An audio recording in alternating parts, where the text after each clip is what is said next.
Demo yang terjadi tidak hanya di ibu kota saja, melainkan hampir di seluruh kota di Indonesia. Dipicu oleh hal yang sama, menolak kenaikan gaji dan fasilitas para anggota DPR. Publik menilai kebijakan ini tak berpihak pada rakyat di tengah situasi ekonomi yang sulit.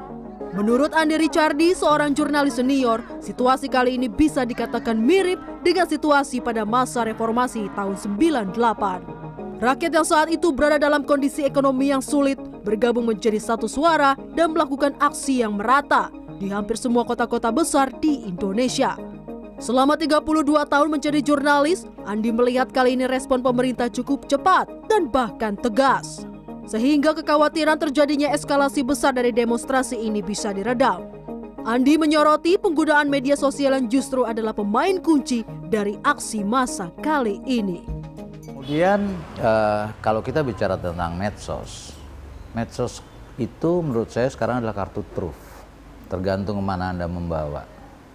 Kalau ini mau dibawa menjadi sebuah kartu truf dalam hal positif, itu efeknya akan juga luar biasa besar. Tapi sayangnya dalam demo-demo yang terjadi sekarang, banyak orang menggunakan medsos ini sebagai hal yang justru menjadi pemicu, menjadi provokasi. Tapi hal yang menjadi harus benar-benar kita jeli membaca dan melihatnya adalah bahwa 50% hal yang diposting di medsos itu kebanyakan adalah hoax. Jadi ini tantangan besar sebenarnya buat teman-teman media. Apalagi sekarang ada tantangan yang jauh lebih besar lagi, AI, teknologi baru, di mana hal yang nggak mungkin bisa jadi mungkin. Memang saat ini narasi yang berkembang di media sosial sangat cepat terdistribusi tanpa saringan. Penyebaran informasi pun disertai dengan munculnya tagar-tagar menandakan ada isu bersama yang sedang diperjuangkan. Tagar yang muncul pada masa demonstrasi kali ini adalah tagar Warga Jaga Warga yang lahir sebagai bentuk solidaritas warga menghadapi ketegangan situasi akhir-akhir ini. Yan Kurniawan, analis senior Drone Empit menjelaskan, tagar Warga Jaga Warga adalah tagar organik yang muncul dan dipakai hampir semua kalangan. Tidak hanya mereka yang ikut dalam masa aksi, tapi bahkan pemerintah, pejabat publik, influencer, dan bahkan orang-orang biasa. Pemakaian tagar itu bukan hanya sebagai simbol solidaritas, tapi juga bentuk seruan untuk saling menjaga di lingkungan masing-masing agar tidak terjebak dalam isu provokasi. Dalam temuan Drone Emprit, memang sempat ada isu sara di media sosial. Namun ternyata masyarakat Indonesia justru tidak menggubris isu itu dan bahkan saling mengingatkan.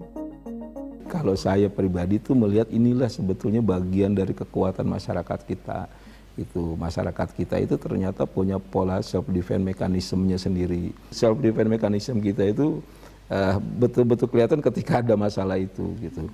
Nah harapannya kan ini kita pupuk terus gitu di tengah polarisasi, keterbelahan karena politik yang semakin tinggi gitu. Nah harapannya pola-pola membangun solidaritas, pola-pola membangun semangat kebersamaan ini terus dijaga gitu dan kalau bisa ditingkatkan. Kemarahan publik dan solidaritas warga kali ini mengingatkan kita pada suasana 98 yang semua saling membantu di tengah krisis kepercayaan kepada pemerintah. Bedanya, di era digital, arena perjuangan tak lagi hanya di jalanan, tapi juga di lini masa media sosial. Irena Wardani, Probokus Hartoyo, Jakarta.